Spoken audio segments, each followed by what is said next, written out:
Hello, you beautiful bastards, and welcome to my so-called show. And tonight's episode is Made for Each Other, a much more different episode, which has kind of polarized a lot of fans, especially since it's such a different approach to all the other episodes. But this is one that is centered more around Switek and Zito, who, after managing to salvage a counterfeit operation, they've found it linked to a fencer called Castellata, who they were busted, who they tried to bust a year ago, but unfortunately couldn't and get put on the case. And very sadly, Zito's apartment gets fucking burnt down, so now he has to move in with Switek and his very controlling girlfriend Darlene, who also used to date Zito. And after a very bad attempt of trying to get in with Castellata because they're getting identified by one of the women they busted, they got to enlist the help of Izzy and fucking Nuggy to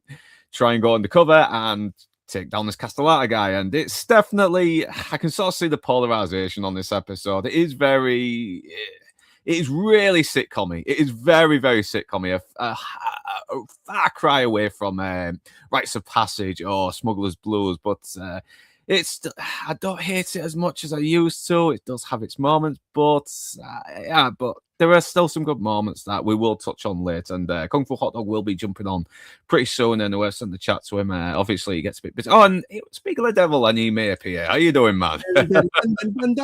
What a sight to see. God. I'm good, mate. Thank you, fellas. How are you doing today?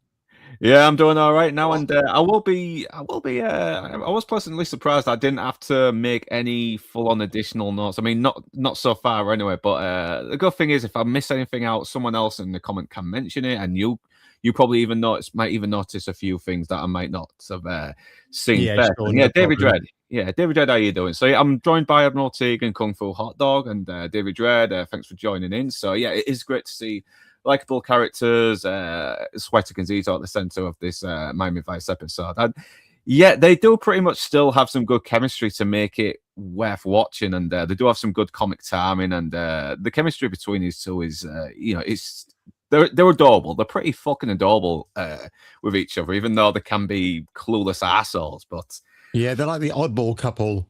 they're like the other guys, aren't they? Except they are competent, unlike Will Ferrell, who's just a bit of a fucking dweeb, isn't he? I'm gonna have to do a stream on that one day because that is an absolutely funny movie. But but you were mentioning it before that this looks like this could have been some kind of like backdoor pilot, something that they may have made mid-season, since they were already proving popular, maybe, and they think, okay, well, they're still. Is this what happens though during mid-season, that they will still be shooting and writing some episodes, and they thought, okay, these two are getting a bit popular, let's write an episode centered around these and maybe see if we can get Izzy and Nuggy teaming up as well, since they're both kind of the colourful informants, But I don't know, it's definitely very experimental, and you can really tell they were trying to do different things as well, and because it's still the first series, isn't it? I mean, even though they've got the hang of these characters, they're still sort of trying new things. But did that warrant a really, really good episode? I don't know. We'll find out. I mean, to me, it's like the writers just thought, you know what, we've got to give Don Johnson and Philip Michael Thomas a bit of a break, and let's just have some side characters take center stage, because Gina and Trudy obviously get their chance to shine later on as well in the future episode. Yep, and plus this was also due to Philip Michael Thomas having an injury in a previous episode, rendering him unable to participate. That's why he gets less screen time than Sonny Crockett, and apparently the same applies for Home Invaders next week, which we will touch on soon. So yeah, there might have been a little bit of a rewrite around there as well. There has been a couple of times where I noticed some things are a little different, like maybe there was reshoots, who knows, but. We will jump into the episode now. I'll get the slides up. Bear with me a second. My note on this one is just, tell me this doesn't have Lost episode energy, where they're leaning back on, okay, the show isn't called Crockett and Tubbs, it's called Miami Vice. These guys are also members of the Miami Vice Organized Crime Containment Bureau. They're just as dedicated. Their stories are just as interesting, but they don't deserve their own location because this is police headquarters dressed up as something else.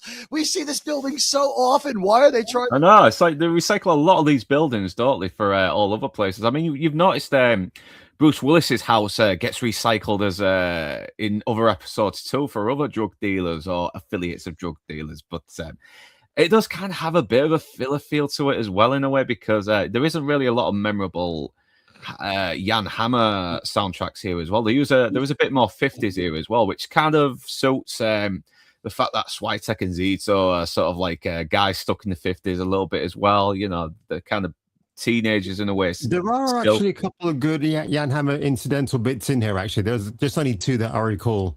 Yeah, I think they might not be original, but there is like a really nice...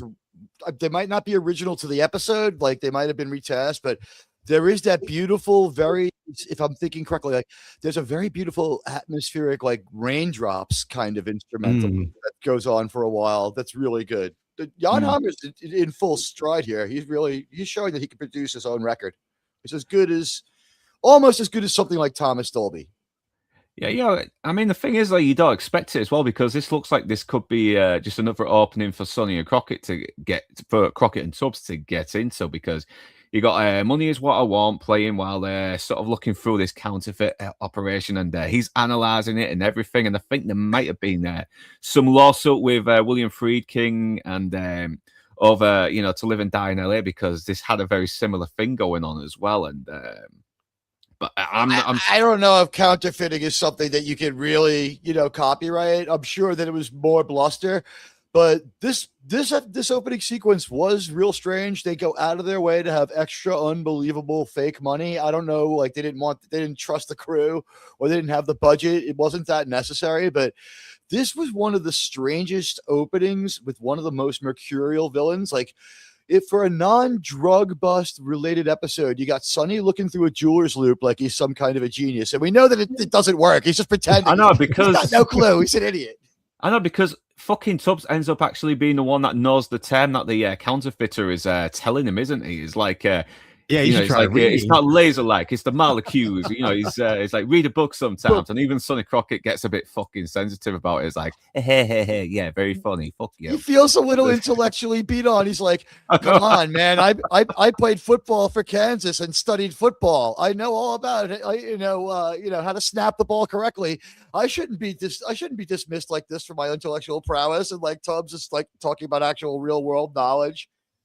But the thing you mentioned about it being a little bit crazy as well, it is a very crazy episode, especially when you get Nuggy and his wedding coming up. It's like, okay, this is really going full on 80s wacky here, especially compared to the other episodes that have been a little bit more gritty. And look at him getting all fucking pissed off and petty. It's do me a favor, go back 2 frames and just show our opening sequence villain. He's such a great opening sequence villain because Christian Slater's mother's in casting. Did she throw her husband into this episode? Because this guy looks a little bit like somebody I know, especially in the middle of his face. This guy looks like Christian Slater. What? So what? The casting director? This might be the husband of the casting director. No, I'm saying this could have been an inside favor because the casting director for Star Trek is Christian Slater's mom, which is why there's that Christian Slater cameo in Star Trek 6 because he grew up on the Star Trek set. He and is a huge Star Trek fan. He's a good candidate for the captain for a new show, by the way. But this guy here is one. It's like Han Solo's son or something. He's got like the same energy. This guy's a great opening segment villain. He does a great job. But the thing is, he does look a bit like Christian Slater. He really does. Yeah, only less handsome. When you know how Christian Slater he looks a bit. He does look like Christian Slater if he was a little bit more nerdy and dweeby, wasn't he? And he kind of goes a bit over the top, doesn't he? When he starts burning the money, when it's it's revealed that the cops. But I'm jumping ahead here as well because then we go back to. Well, this is confusing. I had to Google this. We'll talk about it when the fire suppression system goes off. Yeah, it's not clear from what happens in the episode, but I found out why what happens. I'll get there when we get there. But yeah, this part's great. Yeah, so we've got Switek and Zito as well, pretending to be pensioners. So apparently, he's dating, this woman who used to go out with Zito as well, and apparently it's like, hey, you're just mad. She dumped you for me, and it's like, is that what she told you? And so we've got something there that's hinting of the episode to come. But then Zito's so all right about it though. Like he's just like, this is my bro. She was just some chick. It looks like he loves her. I don't care. I love, in this episode, like we right away get, they've got a really good relationship. It's like bros. I know it's like hoes, as we say in America. I mean, I was sort of questioning one thing as well. Did she actually dump him, and he's just being proud about it and that, or did he actually dump her because he started to see that she was pretty controlling and very possessive, and Switek is still kind of a little bit more of a soft touch and maybe a bit of a romantic, but he doesn't let too many people know about it in comparison to Zito. Who knows? It's because we do start to see a little bit more of a different side to their dynamic here, don't we? We kind of see Switek is a little bit more. We've already known Switek is very larger than life. He's kind of a wisecracker and a bit of a smart ass. But Zito is he's not dumb. He just kind of opens his mouth a bit too much and puts his foot in it a lot. It's over aggressive Crockett and somewhat clumsy Tubbs. They're shadowy reflections of the more successful cops. But the thing that I found interesting was, as you say, like, was she too controlling? I don't think that it was so much that they broke up. It's like, as we've seen with Darlene, and this episode does a great job. She's only got like 4 minutes of screen time at the most, but they do a great job with her. What's going on with her is we see she's got an escalating controlling thing going on where the level of commitment she needs back from the dude goes up. So I think what happened was, just like continually refusing to assent to the crazy things she says. Like, yeah, whatever, baby. What do you think of my goldfish? And then she'd say something else crazy, and he'd be like, nah, that's not going to happen. By the way, check out my motorcycle. Yeah. With Switek, he's like, okay, babe. Yeah, she is kind of like very possessive as well. Well, we'll get to her later anyway, but Ellen Green is her name, from Little Shop of Horrors. And so, yeah, obviously, they managed to call in the cops now. They've confirmed it. They can get him arrested on evidence, but then but apparently the sprinklers are pretty much gasoline, gasoline, not water. Petrol. Yeah, it's petrol. Yeah, petrol. On petrol. Yeah, that's what we call it here. So it pretty much sets the evidence on fire. But fucking Zito, like a boss, decides to go in and actually try and salvage any evidence. And Switek's like, Zito, and it's looking like he's dead, but then he jumps out the fucking window like a boss. He bends his fingers and he salvages the evidence. And Switek's like, ashes, huh? Ashes. This is a heroic moment. Great pause. Yeah. So I caught that on the frame and I thought, all right, yeah. I'm glad. Yeah, I'm going to say with Zito that you really get an insight into his character, that he's probably very well wary of being in relationships with women. So I find him relatable in that respect. And how did he know how to storm that building and where the thing might be to jump out the back entrance? Misses. So who knows? I think, like he said, he seems to show that he's a guy who does things without thinking. I think, very he's impulsive. like, no, I'm not gonna let this case go bust. I'm gonna salvage this case. I'm gonna save the day. I'm gonna get this guy on ice. And me and all my buddies put in way too many hours to take down this lowlife who's going to try and have a currency scam. He's a jerk who just tried to like barbecue my friends. I'm not going to let this go out the window. He's kind of forgetting that now they have him on like 17 counts of attempted murder of a police officer, and it's not a problem. We can forget about the counterfeiting after what he tried to do to cover it up. I mean, I know it's like. But it's great, and I love his comic heroism.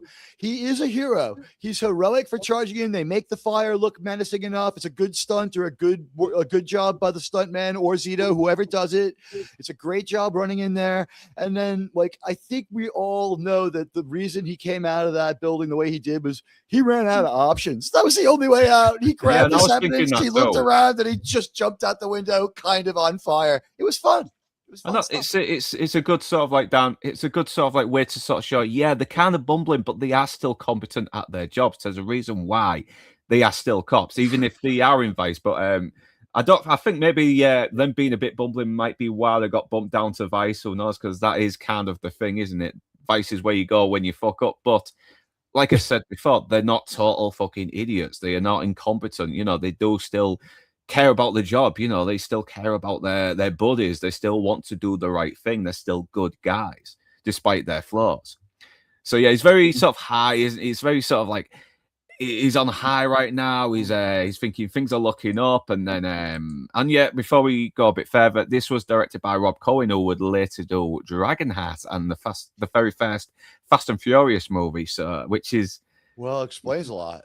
Yeah. So it's beautifully filmed. There's some great shots of them in the car where they're reflected in the hood of the car without getting the cameraman in picture. It's done beautifully. The car shots are great. Yep, that adds another aspect of autism in the fucking stream. Thank you, man. But yeah, it's pretty nice. It's a good detail, though. It's all seriousness, though. Yeah, it's and it's still well shot as well. And yeah, he finds out his apartment has been engulfed in flames due to a gas leak, and it's killed his goldfish as well. So yeah, he's pretty heartbroken. It's you do feel very, very sorry for him as well. He takes it super well, though. And the name of this laundry company that they're using to front for his it's still there, isn't it? Operations. It's a crazy name. You would never see that on TV today, but like we'll just leave that one alone. But the way he loses all of his stuff, and the reveal is hilarious. He's like, "Oh man, what happened here?" And the fire truck pulls away. And he's like, "Oh man, that's my house." And they're like, "Sir, do you know Larry Zito?" And his reaction is just, "My motorcycle." You can feel he's handling it so much better than you or I, but it's like he's processing it. And he's just like, because I had a fire where I lost a lot of my stuff here in Queens a long time ago. So it's like I like a classic guitar that was just like the one Kurt Cobain had. So I was feeling it pretty bad too. So I didn't take it as well as he was great. It's just like the disconnected, just like. I mean, he's got a Zen-like quality about him, hasn't he?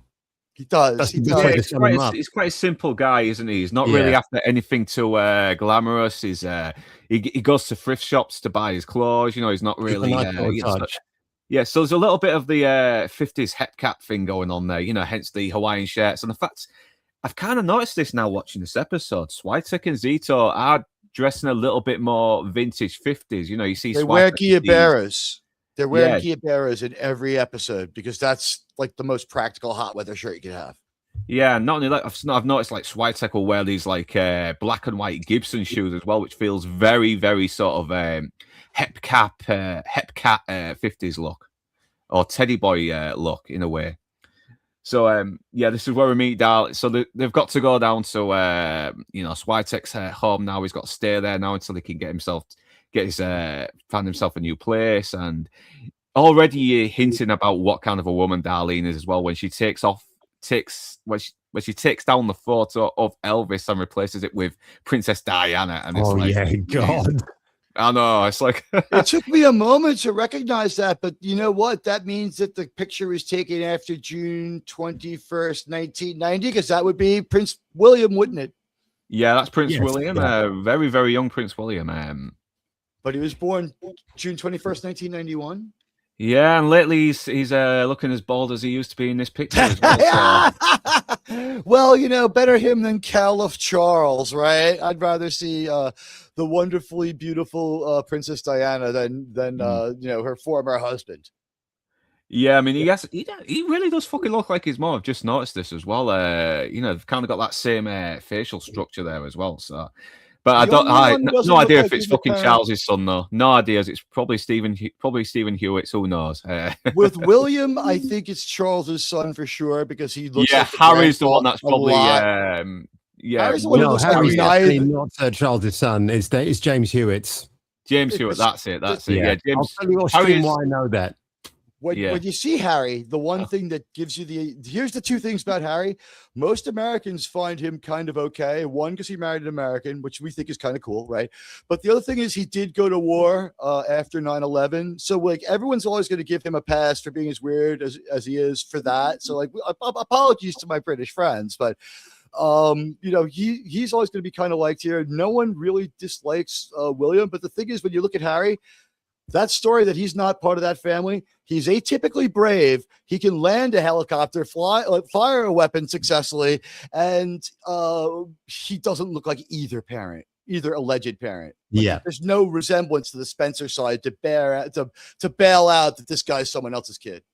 Yeah, I used to kind of have a bit of respect for Harry, but ever since he started getting cooked by Meghan Markle, I was like, dude, mate, what the fuck are you doing? I mean, get your fucking woman in line, my friend. Get your woman in line. But those Taliban he killed ain't coming back, so I appreciate that. But yeah, he's had better days. We'll put it like that. Yeah, but it's so embarrassing as well. Fucking Swiatek just comes in and it's like, well, it's my friend Zito. He might have to stay here, and he may end up cock blocking me a few times, but which makes it awkward as well because they used to date. It's like fucking hell. You could not get a more awkward situation than that. And once again, they sell the chemistry. They really do. So, but this is real nice as well. I mean. Zito's the ideal ex. He has no real issues with his friend dating her, and he's not jealous, and he doesn't have any animosity towards her. She's the problem. He does. He already says that he's too good for her. He even says he's too good for her. He knows what she's like. I mean, because she uses the whole you could be mayor, you could be chief, blah blah blah, and he says, oh yeah, she told you that, didn't she? So she wants it for herself, not for him. But this is really nice as well. This is really bloody sweet. And this is like one of the... Yeah, take a look at Tubbs because you're rarely going to see him in this episode due to his injury. Keep like his arm out of picture. Did he maybe mess his arm up or something? I can't remember now. I know it was doing a stunt, but... We're keeping him behind that desk. Yeah, but this is still a really nice moment as well. They got a nice little gift for him as well, just to sort of like, give him a nice little bit of, cheer him up a little bit, which, once again, you love that team dynamic. They're like a family. They're like brothers as well. And Castillo, despite the fact he's in a very comical episode, still plays the same consistently with that commanding presence. He never goes zany or goofy or anything. He actually plays it dead serious throughout. And even when he sees Zito, he's like, he kind of gives him a little nod, like, no sympathy, just like, oh, your house burned down. All right, well, I've got a job to do. It's not a tap on the shoulder. Nothing. The department's got a safe house downtown. If you need a place to stay, Larry, nothing. Yeah. But it actually was super good of the episode. It's actually like he doesn't break character. He's still Castillo, very serious, like, hey, just lay the facts on me, baby. Yeah, it was like, well, I thought my wife died for a long time. Your house burned down. Get over it. Yeah, right. Like the implied thing is that like when Zito goes to his desk and opens it up, inside there's like a $500 Home Depot gift certificate, and it just says like good luck, Marty. Like don't talk to me about this. Yeah. So they found out that the fence was connected to a guy named Casalata, who was who apparently has behind some kind of something called Poco, which I'm still very confused about. But so it's like kind of like a front in a way, but Castillo says we have to get him literally as well. So, and then Zito kind of opens his mouth and says, "Oh yeah, we tried busting him a while back, a year ago, but nothing." And he's like, "Well, you're going to go back on him again." And so I text looking, thinking, "Jesus Christ, mate! If you kept your fucking mouth shut, I could have had a nice few days boning my new girlfriend, and you ruined it for me. You ruined it." But good reaction as well, and you're starting to wonder why. At first, I was wondering, okay, what's going on here? Is Zito said something, and and he gets a new goldfish as well called Harriet, which is kind of cute, and he's real mad. He starts saying, "Listen, I was really hoping for a nice few easy days, just so I could maybe have a few hours at work and then spend a bit more time with my girlfriend, because a woman is like a goldfish. You have to spend time with it so it can be more accommodated to the ball." And by the way, go back one frame. I think I spotted Scarface and Kenny Rogers. Yes. I checked out what movies they were. The movies are The Thing, Scarface, and Cloak and Dagger with Dabney Coleman, I believe it is. And isn't it Kenny Rogers? And if I sum this up right now, can I just say Pet Detective vibes? Is he looking Pet Detective here or what? Yeah, that's very good. I think that's Kenny Rogers down there. Yeah, I'm seeing it a little bit, yeah. Yeah, I think I've you're seen right. it. Honestly, I thought it was RoboCop in that corner, but no, that was like way too early. No, that would have been 1987. It could also be could be the guy from the Grateful Dead, but who knows? But I guess they're walking past the video store, so that really it looks like it. Yeah, because they're going into rented video cassettes, ladies and gentlemen. You would bring them home and put them into a device on top of your TV. Well, yeah, because they're going into try and see if they can get undercover with one of the people that sell these like stolen goods. They've stolen like VCRs and everything, aren't they? So they're still having that conversation. He thinks Switek thinks he's jealous as well because she picks him instead of him, and it's like, oh yeah, Miss Hair from 1984. I mean, oh my God, it's like, and obviously there's nothing really that good to say. There's a couple of great lines. Did anybody watch the commercial I dropped into group chat? Yes, I did. Yeah, it just lacked a really. I didn't get a chance to watch it, but I'll try and watch it later. Though, but this style commercial with a character just like this ran in the Northeast for about 20 years, and the story of that is like its own. Like someone called Count Dankula. It's an absolute mad lad story. The story of Crazy Eddie Anton. But let's just say this is what we call a Crazy Eddie commercial for our American friends and for our friends across the pond. Those of you in England and Europe, like Google Crazy Eddie commercial and watch a couple of them. This guy was corrupt and running like a crazy business for about 10 or 15 years in New York City. He absconded with hundreds of millions. They eventually get him. It's a fascinating story, but this is one before it was revealed that he was crooked. So this is just part of their world. He's the Crazy Eddie of Miami. And before YouTube, this is what it used to be. This is the type of marketing. It either worked or it didn't. The seal. I know because it does it. Yeah, because it's because it's just wacky and fun, and people are going to go for it, aren't they? They aren't going to go for anything boring, and it's got that seal as well, so I can use that lame pun, seal the deal and all that shit. And I do like this actor here as well. I mean, he's really selling. You know who he is? Really Mark Lynn Baker. Yeah, Mark Lynn Baker as Bonzo Barry from Gold. Perfect Strangers, which starred Cousin Larry. My name is Serge. Pardon. Yeah, he's been in lots. This guy. I mean, he was in She-Hulk, Attorney at Law. Okay, we forgive you, Law. We forgive you. Shocking. Okay? His IMDb was shocking. The thing is, he manages to pick up partial season arcs on a lot of shows. Like, what was it? Something like Cold Case, 9 episodes, where I guess the deal is he's maybe the killer, and like you can see enough versatility where a comedian might be a good enough whimsical killer, but he does a good job nailing the energy here as a kind of big time criminal. Like he's doing a lot of like fencing of stolen electronics, and he's doing his little Mork for Mork routine. And I don't know if Perfect Strangers had started yet, or we're still a year away. Yeah, he's very smart as well. He seems to know when something's off a little bit, but at the same time, he's not really that much of an evil guy. He's just a guy doing something illegal, isn't he? I mean, it's mostly Castellano who is the actual villain in a way. He's just a criminal. He doesn't really want to do anything violent. He just wants to make money. That's it. And he's not even a so-called white collar criminal. He's not getting his hands dirty. He's not even the getaway car driver. He's just like, you're gonna rob a bank? I'll lend you $20 for gas. Look at all this free advertising. I know Akai, no TDK, and later on he sees Sanyo as well. All genuine ghetto blasters. Folks, those actually music centers back in the day. I miss those days. I mean, we used to have tons and tons of video stores, and God, I mean, it's dead now. But look at this place as well. It's got the cool little space sort of like tunnel thing going on in there. I wonder if there's any YouTubers now who still have this equipment and they kind of resurrected it for YouTube as a second career. I mean, that'd be wild if that's the case. I know we need to bring back video stores again, DVD stores, Blu-ray stores, everything. Even if it means more pre-owned stuff, I don't care. Let's just have something that has a bit of character like this as well. And this is.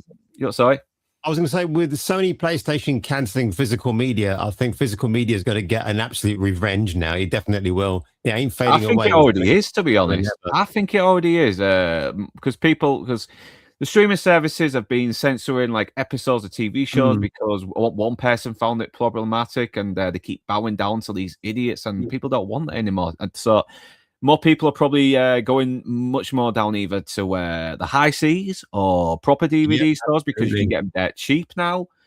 If you want to see ET the right way, you got to go on the high seas, or otherwise they're all walking around with radios. Well, they sorted it in the Blu-ray though, thank God. I mean, because as soon as I got the Blu-ray and I saw that ET wasn't CGI'd around the face and that the FBI's had fucking guns, I was like, yes, finally, yes. Despecialized it. Like sometimes Spielberg's people read the room.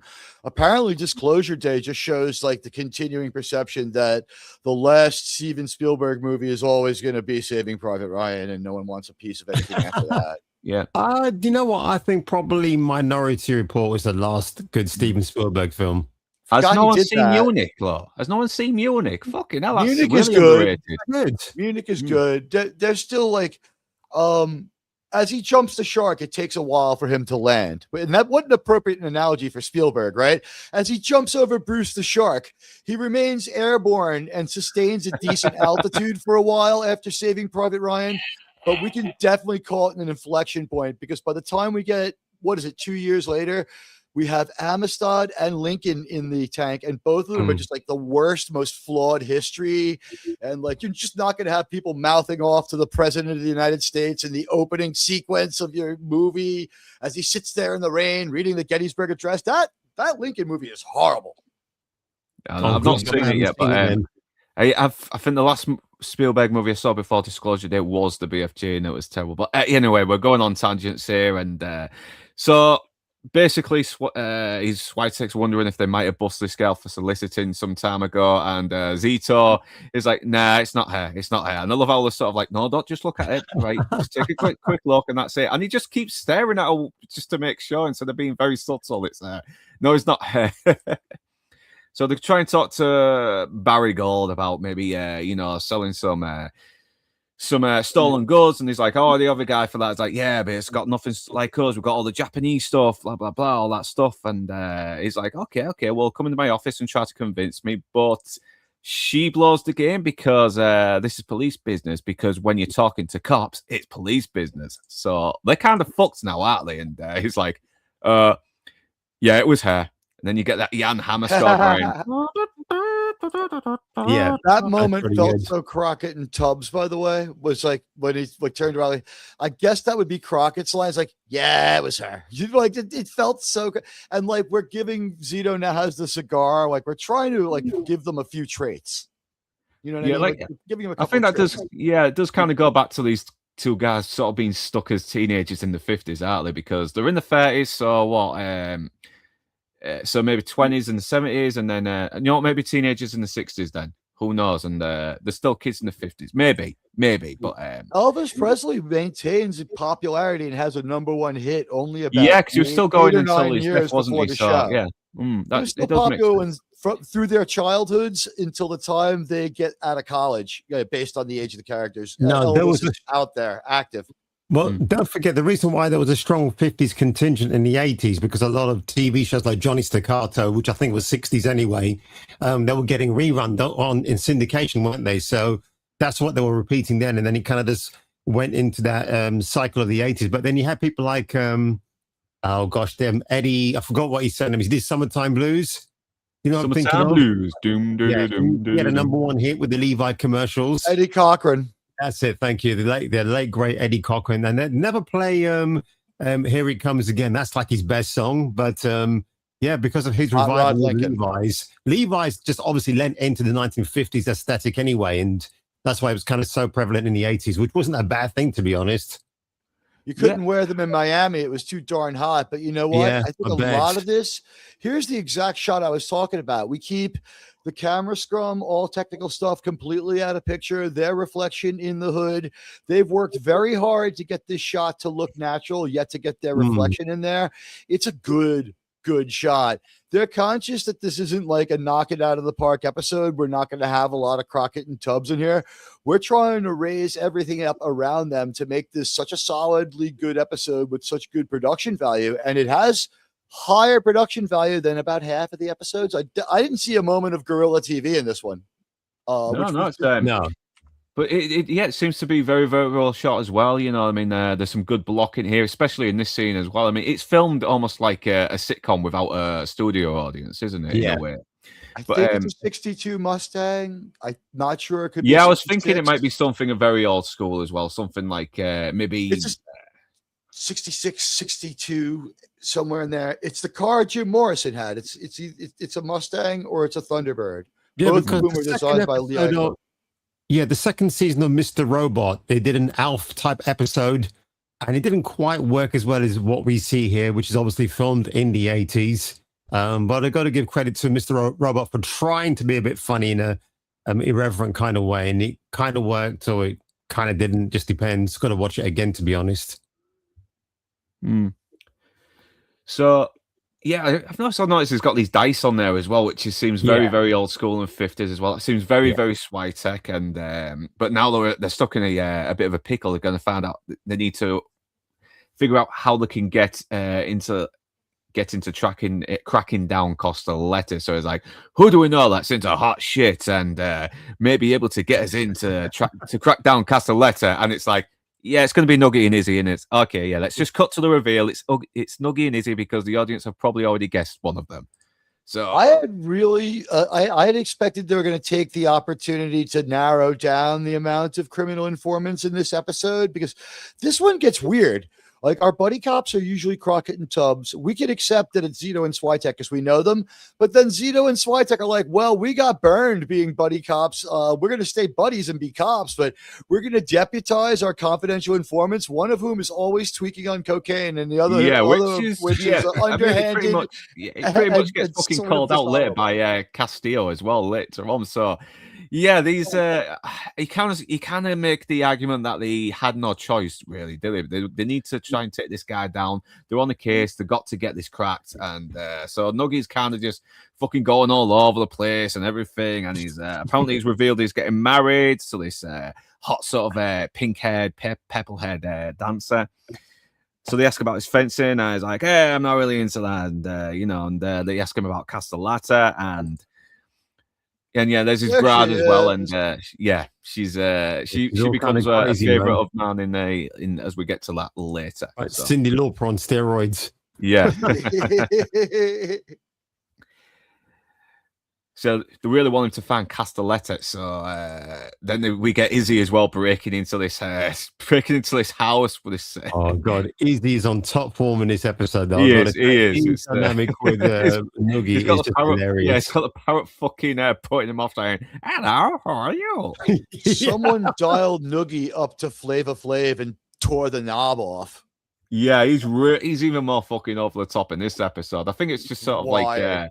Maybe it's just to make Izzy seem a little bit more subtle as well, because he is a little bit more.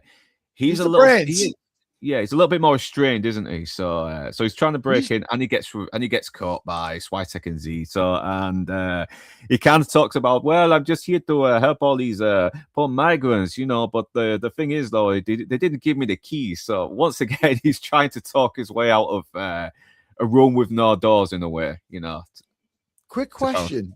Did you guys notice that Zito and Switek have the same sidearm, and it happens to look exactly like Sonny's gun? Did we not have weapons for these guys? And they're like, here's two guns that we were using for Sonny. They're his hero weapons, but we don't like them anymore. Like, we've moved on to another non-functional gun for Sonny. Take these. Because they both have nickel-plated, oversized automatics that are very much in line with what Sonny uses. They don't have two different weapons the way Crockett and Tubbs do. They have the same very specific and unique weapon. Now that you mentioned it, I think maybe it would have been more suited for them to have like revolvers or something like that. Something very, very old school to suit their style a little bit. But yeah, I don't know. I never really noticed that until now. But Zito waves his gun around. Noticed, right? When Zito gestures and stuff with his gun, he's pointing it at his partner so often when he's like, I don't know. Oh my God. It's almost like Droopy Dog with the weapon. It's like, calm down there. You're gonna take out your partner by mistake. I know, and they're exactly showing any trigger discipline there, Ali. I mean, he's got the finger on the trigger. He could almost blow his dick off there. The way that the way they get into a couple of gunfights so willingly and so like looking for it was what gives this are they considering like a backdoor pilot energy to this, because they have like lead character like mojo going on while our lead characters are there. This presents them in a pretty fun. They're different kinds of cops, but I could just see the meeting. It's like Miami Vice is going great. It's like, I've got an idea that the network would love. What's that? Twice as much Miami Vice. You know? So now I need him to set up with Castellata and so this is where we do meet Castellata, played by, let me get the actor up. He looks so familiar, but he didn't have an extensive IMDb. He looks a lot like somebody. That's the deal. He does, yeah, he does. I mean, Yeah, I've noticed his hair changes. I noticed his hair changes a little bit in a couple of continuities, and he does look like he could be a good villain, but he's kind of played a little inconsistent here as well. Like, he seems very, very serious in this, though, and but later on, he starts becoming a little bit cartoonish, doesn't he? He's like, oh my God, they got a cement mixer. I always wanted them. I always wanted them fire trucks. I spit on those wooden ones. Puh, puh. The Liam O'Brien produced episodes seem to be the ones that have the most generic feel. His team has the most generic feel. They're the ones who get bought in to crank out the average stories, is my guess. Yeah. So he receives a phone call about a job, but he needs to move the supply. He believes another call about a deal is being cancelled, and he hears about a call about a deal being cancelled and is not happy. Barry can't pay until his customers pay, so Castellata tells him he knows, or he starts relaying all this information. He's like, well, I know about you, I know about that car that your wife drives, I know you live at this address. So yeah, it's kind of, so he's actually kind of threatening. He's very serious. He's playing it dead serious and very intimidating.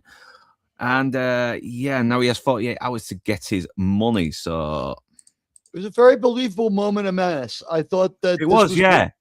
They wrote this around this actor. I don't know if they had a known quantity or they knew who they were going to work with going in. So, like, we need like a really strong intimidation speech. You don't have to be the best actor to deliver it. Write some really strong dialogue, and like with a very narrow range of acting. He's just like, "You're going to pay me this money, you owe me." No excuses. But what I do know is that your wife works at Macy's and gets off at 6 o'clock, and that your son takes the 7:45 a.m. bus to the Horace Harding School, where his teacher is Mrs. Johnson, and anything could happen. So maybe you just do what I say. It was great. Yeah, and he does seem to have a very small IMDb. Mostly as an actor, he's done music department. He's a composer. He's actually one of the drummers in the Titty Twister in From Dusk Till Dawn. Like, shit, man. That's where I know him from. He got to see Salma Hayek's feet. And I think he worked with Oingo Bongo back in the day as well. So he's down with Danny Elfman, which means the reason for his constant but come and go success is he's down with the Tom Cruisians, shall we call them?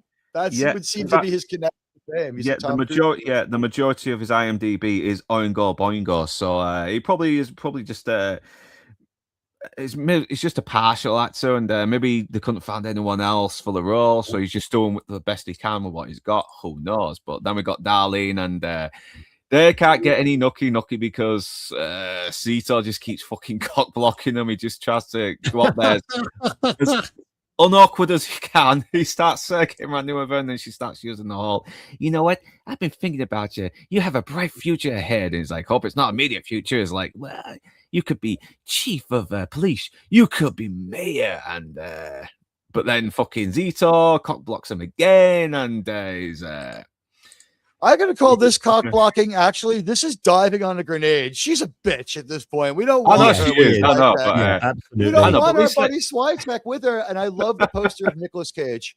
I know. But just let him at least get a bit of nookie. I know she's a terrible person, but he does kind of end up forgiving about him when he sees he's watching Elvis, doesn't he? And look at that little shrine of Elvis as well. That looks pretty cool, that. And that's a neon sign underneath. That's really, really cool. I like it. He's ahead of his time with the wall mural of Nicolas Cage. Oh yeah.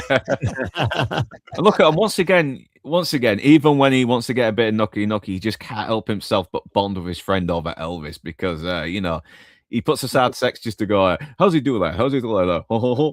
And they just a really weird thing with Switek. I'm just wondering if he's actually kind of flexing for the sake of his friend. Like, hey, I'm all man and I'm going to be here to please my wife, but I know you're still my bro, but let me just flex, man. So it's kind of like, it's a good kind of noticed. I don't know about you a lot. Do you think Switek might actually be more muscular than fat, or does he just kind of have because he looks kind of big, but he doesn't look totally flabby though, does he? No, I wouldn't want to fight either one of them. Zito's built like an American baseball player. He's lanky. He's got reach. I wouldn't want to fight him. Like boxing wise, he's gonna fuck you up. And Swiatek, he looks like he would just bull in there and take all the damage in the world just to hurt you and gouge out your eyes. I've got to bring something quickly up here, actually, because again, Zito is wearing briefs or Y-fronts, as you Yankees call them, and obviously standing those the hygienic rules of a boxer shorts. And for me, I was introduced to boxer shorts in 1985. Well, I don't know why it was kept away from me, because I was like the Y-front man. And when he discovered boxers, I think, again, Nick came in that Levi's 501 ad that made him kind of a big star. He really did sell millions of boxer shorts. You know the advert when he goes in, and I heard it through the grapevine, he pulls his jeans down, then he's left in boxers and I think just nothing on. He sat there reading a newspaper. Just seeing Swiatek, I'm like, yeah, that's what it brings it all back, man. And the world has caught up to the technology, because now both of these types of underwear have been combined into the ultimate, the boxer brief, which, let's face it, works better than either of the other ones. At this moment, though, I think the person who has the more hip underwear, who's not supposed to look out of it, is Zito. He's wearing some modern, like La Tigre underwear that somebody like for those who don't know, in this era, they start trying to sell men's underwear that's almost like chicks' underwear. It's like real low cut and weird. And it looks like a pair of Speedos. It's basically not really what a guy needs for their underwear, but that's what Zito's got. He's got some elevated tighty whities with some style. And Swiatek has just got these old school boxers. If given a choice in this environment, neither one is great, but the boxers are better. The boxer briefs these days, it's the only way to keep the swamp ass, as our southern friends call it, from really wrecking your day. I had no idea we'd have this extended conversation on their underwear on a Miami Vice episode, but here we are. Going back to Swiatek, he kind of looks like a guy who would work out but still eat a shitload of pizza and drink a load of beer as well. So yeah, he's not incredible. He's not like Chris Hemsworth in shape. He's more like he works out but has a very bad dieting kind of shape kind of guy, doesn't he? So he's like a real guy. Like William Shatner, actually, in like Star Trek 6. Oh yeah, definitely. So yeah, he starts fucking getting horny with her again and tries to get back to some nookie, but then Zito just fucking starts hovering the place. He just can't stop, and then she's like, "I've had enough." He's like, "Well, your mate orders you," and he's like, "You're not mayor yet." And before we move on, I think some people said that Ellen Green was very annoying in this, but I think that was kind of the point. She's a very insufferable character, and that's she's very controlling, she's very manipulative, she's very vain, she's very shallow, she's very selfish. Before we had Maggie Wheeler in Friends as Chandler Bing's girlfriend, ex-fiance, she was the prototype. Before as well. Yeah, she is very funny in this as well. I mean, she's shown to have some comic shops in Little Shop of Horrors, and she's kind of cute as well. Even though she's playing a very horrible woman, and she does pop up again in Miami Vice. Apparently, I think she's in the Michael Chiklis episode. Is it the Missing Maradona something? I forgot the episode's name. I do apologize. I forgot that one, but she's got such a. Go ahead. Yes. Can I ask you a question? Is this representative of an actual kitchen in Miami? It's very Florida kitchen. It looks like a duplex. It does. It more than anything else, it looks like a soundstage. It really does. They didn't do a great job with this location, but yeah, they duplicated what they were trying to go for very well. Although I would say, he has no taste in decorating. He's clearly renting. He's got eggshell white walls and like a poster tacked up.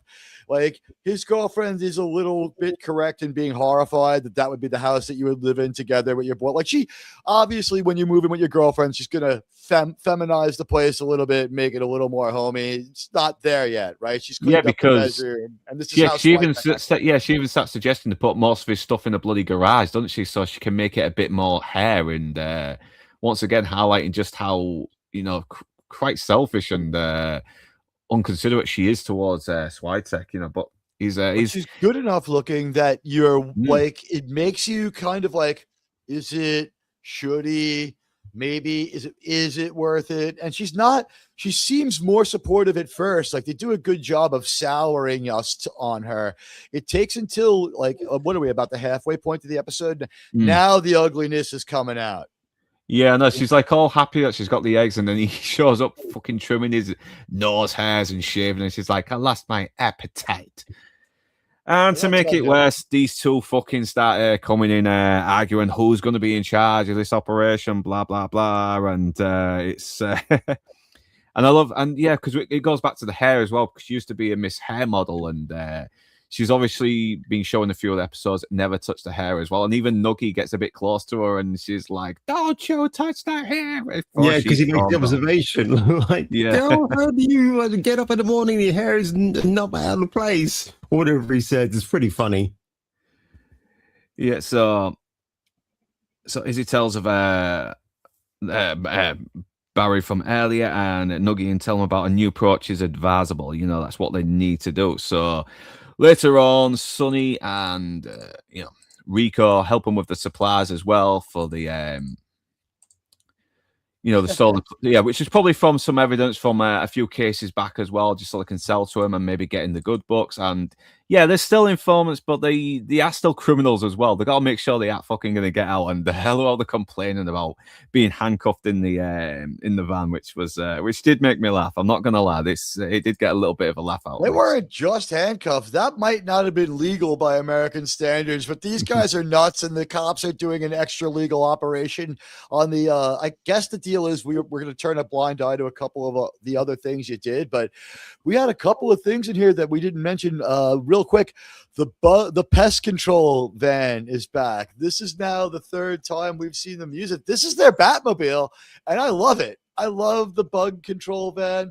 I think that's great. And at this point, what we've done is we are showing good TV making in our episode where we're wondering how great it is. His fingers have significantly healed. About a week's gone by. Yeah. Look at his whole hand was wrapped earlier. Oh, then it was just I can't believe I didn't notice that as well. Christ. He went from a whole hand wrap to fingers and thumbs to now just a few fingertips. He's getting back. So yeah, I'm loving Nuggie trying to dress a little bit suave as well, but he's still got that very sort of loud shirt underneath that suit, isn't he? Which kind of suits him. But yeah, they give him to it for free as well. He's still a bit skeptical about these guys, but he's like, hey, we got the whole of Tokyo in here, and we're going to let you have them for free for now. Even check our warehouse, But he's kind of like skeptical about them as well, because they are a bit off-brand as well, and they're even going to his boss. And this actually does make me fucking pissed as well. And he's like, well, I've been doing a lot of thinking. He's like, don't you mean Darlene's been doing some thinking? Your partner's holding you back. You could be governor one day. And fucking Swansek is like, she told you could be governor? She only told me I could be mayor. So yeah, he's had this before with Darlene as well. He knows what kind of a woman she is, and he is worried about his friend. And so we got there you go. That's my shot again. I like that, babe. Yeah. So Barry is talking to Castelletta, and once again, he's very, very restrained here as well. He's got this quiet menace to him, and which is a bit weird later on, which we will get to. And he's like, I'm not very keen about That's a good shot, by the way. That's a really good shot with the building behind him. I really like that. Yeah, that's it. I know. Look at that as well. Appreciate you've got that beautiful blue sky there as well, and you can really feel the summer in this episode. I don't know if it was a real building. That's not fake. It's not a matte painting. That's a real building. I know. It looks a lot like the building in Miami that collapsed from the being built too close to the ocean under code. It looks exact. Oh, really? I mean, there are identical buildings all up and down the coast, so it's probably not. I mean, they build this building just one after another. If you walk down the beach on the Atlantic coast of Florida, you're just going to see this building repeated over and over. Sometimes it's a hotel, sometimes it's an apartment, but it's just a very efficient building to build, I guess. And they have weird conditions, the beach and the other stuff. So it's designed to bleed off the heat. I know. You can also sort of like feel because the fact that it's shot on actual locations as well just makes it more pleasing to watch on the eyes, especially in the summer as well, because you feel like you're on vacation a little bit there with these characters. And The fact that you mentioned about the fact you mentioned about the buildings falling, it just reminds me of fucking Monty Python and the Holy Grail saying, they told me I was mad to build a castle on a swamp. I sort of built this anyway, but it sank into the swamp. Moving on. That's the story of Florida. By the way, just quickly, how cloudless the sky is and how blue it is, like that turns 90 degrees into something much worse than the 90 degrees that most people associate it with. Let's remember, Miami is hotter than Kuwait by heat index. Yeah, he looks like it as well. Look at Castelletti's face. He looks really fucking glistening here. And I don't know if this shot might be the shot between him and Barry might be shot separately. Like the shots of Barry is from another time because he doesn't look like he's sweating like fuck here, does he? Yeah, that's true.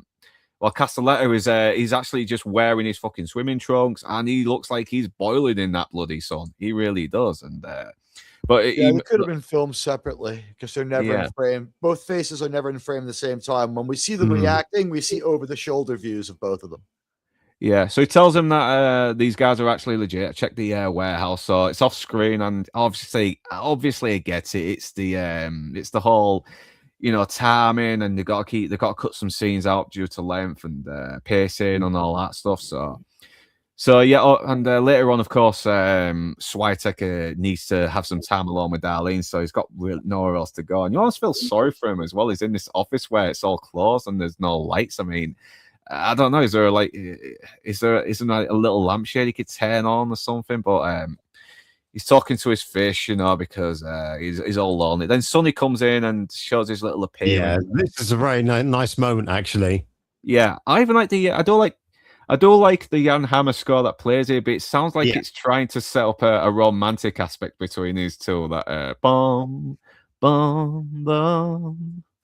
I don't know. It's a weird choice, but I still like it. It's a bit tongue in cheek at the whole the bro dude couples. And it is once again you can feel the fucking love he has for his friend. And it's like I got this guy who could crush your hand with his bare hands, but yet he'll still, take the time out to make sure he gets the eggs right, and he just doesn't want him to be taken for a ride. He worries about it. He doesn't want him to get hurt. Instead of mine, I can introduce Elvis to Harriet. Yeah. Sonny's just a fucking star as well. He sees his lawn. He's like, come on, let's just hang out for a little bit. Don't be a miserable bastard and all lonesome. Let's have a few drinks and like you said, introduce Harriet to Elvis. I was like, actually, no, bad idea. And good color coordination with Sonny's outfit because he's got brown straps on against the blue top. So yeah, kudos again to whoever's got the eye for fashion. And you know what? Kudos to the continuity on personality. Crockett is only nice and approachable to Zito after he busts his balls mercilessly about a couple of things. Like when Trudy and Gina have the gifts, he's like, well, if it's supposed to be some kind of new house, it's going to be pretty cramped in there. I know. Actually, I'll watch again. At the beginning of the episode, we see the close-up of the watch, but I forgot to freeze frame it to see if it's a Rolex. Let's have a little zoom so we can see something. Imagine if it was a Breitling. Yeah, I can't see fuck all. Fuck all. But at the beginning of this, you see a better shot of it. They actually frame it deliberately that you see it from the side. And I thought, so it could be a Breitling. But which would be ironic considering Austin Butler. But you know what? I think in this episode, if I'm not incorrect, do we see a Seiko Rolex ad? Don't we see? I don't know. Rolex ad? When we're running around a little bit, like at random early in the episode, during the counterfeiting, like let's not let these guys get away a moment. When we run into abandoned malls a lot in this show. When we run through an abandoned mall for about 1 minute, like out of context to everything else, we just the chase leads us to that same abandoned mall. We see an ad for that. So I think maybe they didn't want to flash the watch because he's supposed to be a homicide cop, but they're like, we'll get your branding in there. But then again, he does say later on that it's all confiscated from criminals in it to keep cover. So, of course, wouldn't it make sense to have a confiscated Rolex or something like that just to put on the images and export? I wish they'd had that conversation in the middle of season 1 instead of in the last. It would have made a lot more final sense season. As well, yeah. It would have added a lot more context so early on as well, because because there were still some people who were in the 80s who were like, what the fuck is Sonny Crockett wearing? Why is he not wearing socks with his bloody stuff? And why is he wearing so much pink? It's and if you only saw one episode, if you don't see one episode, you would be like, Where's this cop get like $170,000 car from? Yeah, where's he getting his fucking boat? It's an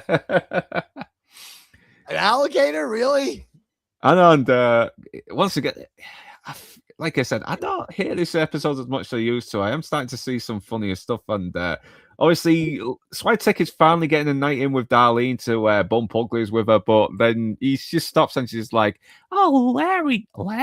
It's like, I just can't help thinking about Zito." It's like, always not fucking no, Larry's fucking. I'm getting the names mixed up. I do apologize. So it's just like Switek. It's like, I just can't help but think about Larry tonight. He's like, it's always Larry. Then she smashed something up. She's not. Yeah, you know what? She's not even touched that he has the capacity to care about his friend. I know. And just really it's quickly, that isn't it? That window unit really dates this because now everyone in Florida has central air. The good old window unit, which Florida does not have windows built to accept. It's a scam by the builders in Florida. The window unit will cool your apartment off so much better. You can have zone control. If you just want one super cool room to chill down in and relax and do your computing in, the window unit's the way to go. Central air is a lie straight from the pit of hell.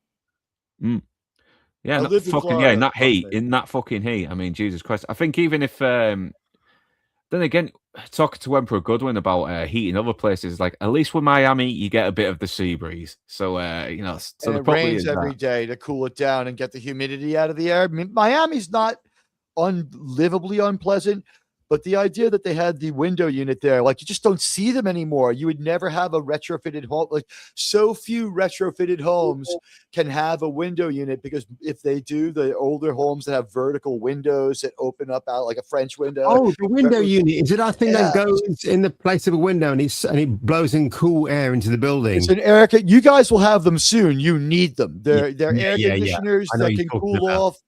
Like, but there's two kinds of air conditioning. The air conditioning that's tumble dry type of pipe, hasn't it? Like a big pipe that goes in.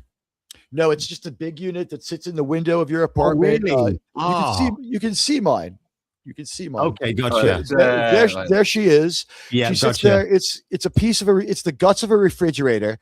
It blows in cool air. Admiralty, thank God I cleaned the apartment, right, guys? So it blows in some cool air.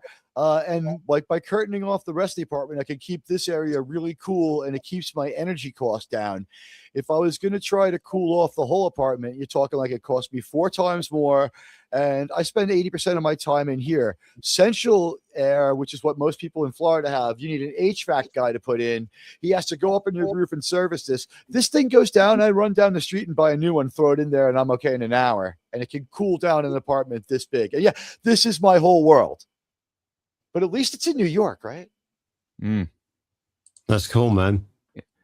And yeah, this was an accident as well because getting the shots, that thing in the middle of his mustache does almost look like a Hitler tash. I don't apologize. It was.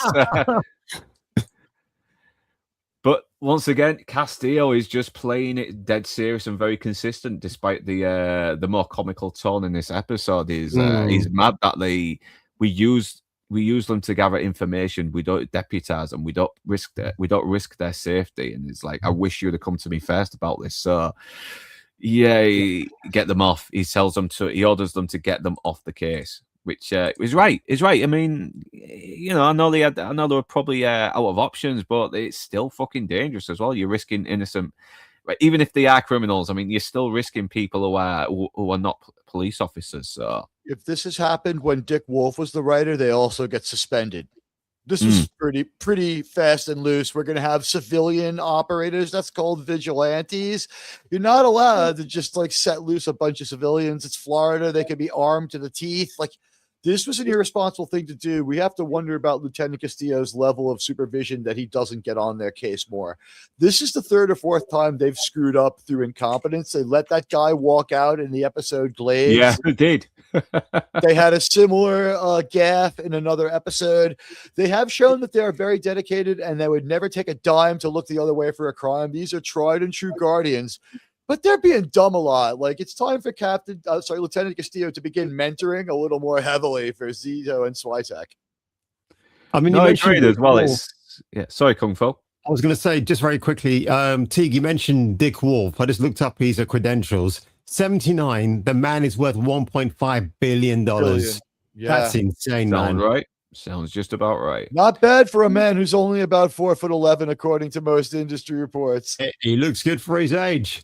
He looks great, and he gets to hang out with Mariska Hargitay. Yeah, I mean, God, which guy wouldn't swap places with him on that one? God damn, man. She met her husband on that show, but it's a whole other story. But, yeah, Wow. the Dick Wolff TV empire.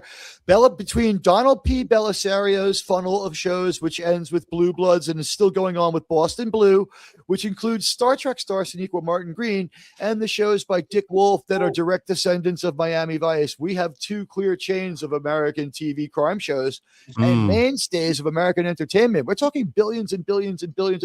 Dick Wolff's share is $1.5 billion. How much has NBC made? How much has CBS made? Fucking hell, man. That's a lot. So, yeah, this is a little bit more bizarre as well because we meet his Brad, and she's just as over the fucking top as Nuggie is as well. She's I know. You think they would cancel each other out, but they don't, which is a bit strange.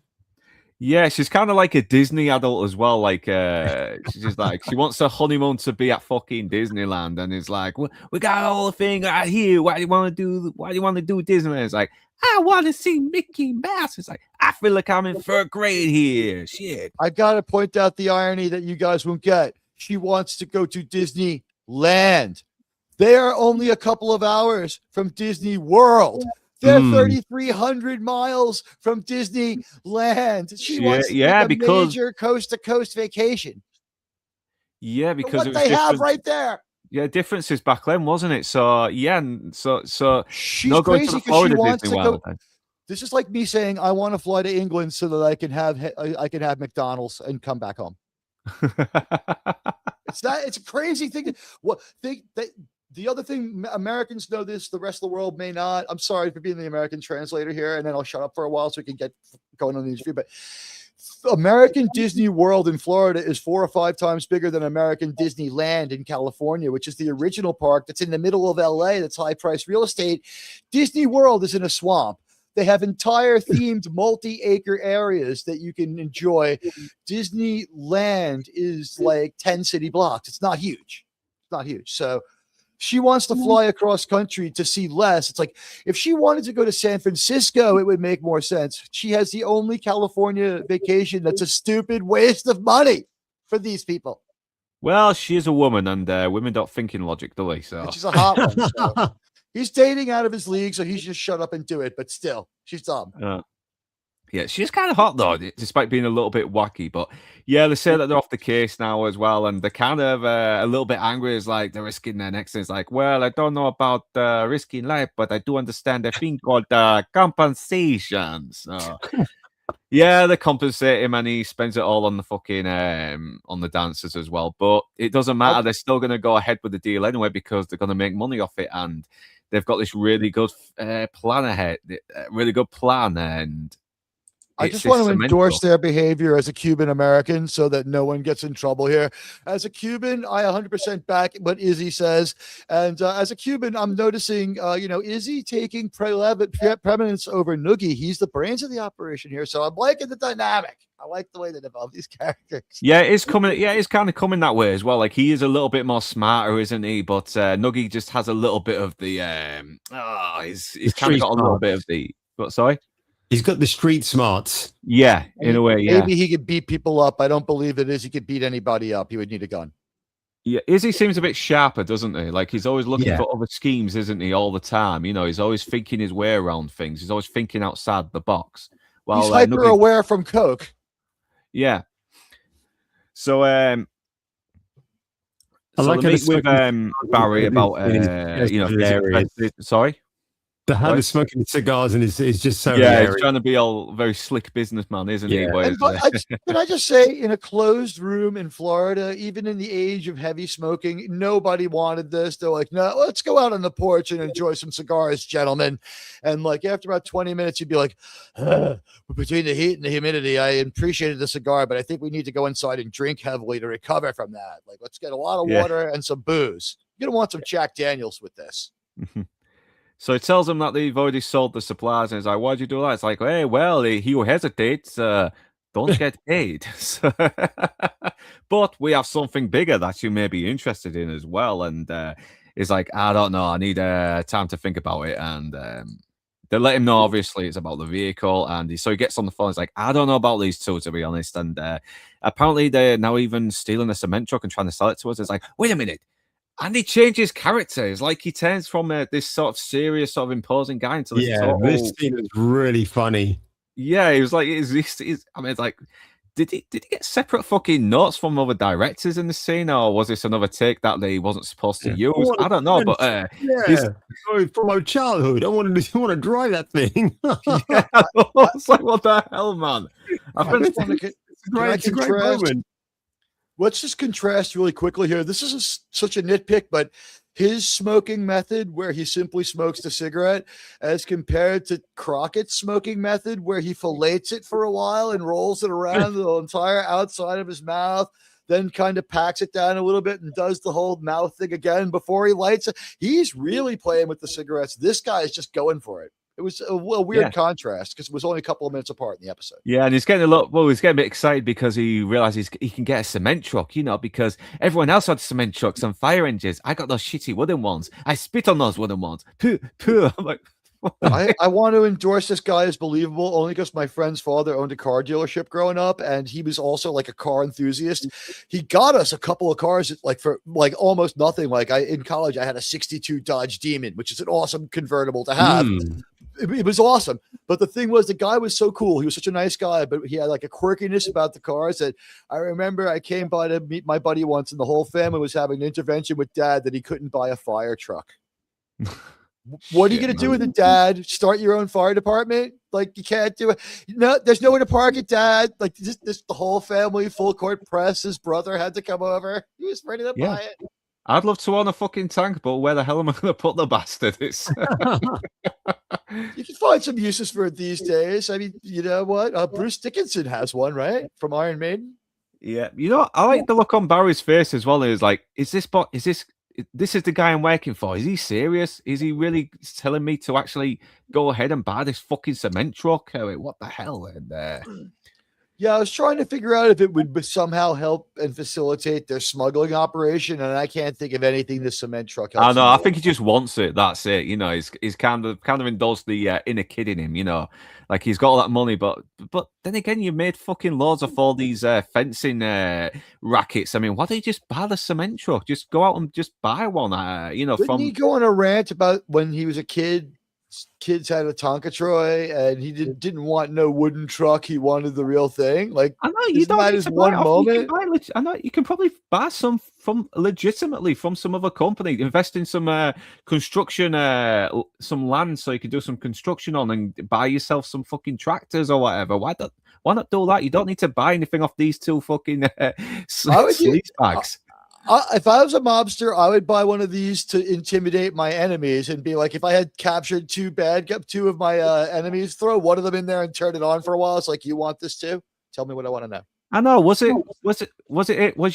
people who had the money able to actually buy cement trucks legally, without needing to go through any, any stolen properties? I mean, proper legitimate cement trucks, non-stolen. The weird answer is in Florida, where they absolutely hate government regulation and control, you might be able to own one until something goes wrong. I don't know, especially in 1985. In New York, they'd be like, yeah, where do you want to go with this possible weapon of mass menacing? To call it something less than what we know people have done with these cement trucks. So, yeah, this isn't something you want out there in a wild, especially with a guy this crazy. He's coked up. He's crazy. He's going to do something. I think down the line, what he does is he throws one of his enemies in there and turns it on for a while he yells at them and gets the info he wants. That's the kind of thing he wants the cement truck for. And that I think would have been a great follow-up episode. He should have been able to get away with the truck. I know it's not even that motive. He just wants a cement truck because he loves because he got shitty little wooden ones as a kid and he wanted proper ones, but now he has the chance to have a big one. It's that's it. But you've got to get a little bit. And once again, you do get Izzy and Nuggy sort of working together as well because they're both kind of the same character, but they've both got different personalities, aren't they? And the hot wire in the truck, but they have no idea how to fucking drive one, so they keep making mistakes, backing away, and accidentally fucking releasing a load of like quick drying cement in this guy's car. But of course, Larry and Switek and Zito go up to Barry, and they confront him and try and force him to get him into making a deal with Castellata, and they're telling about the guys being working with them.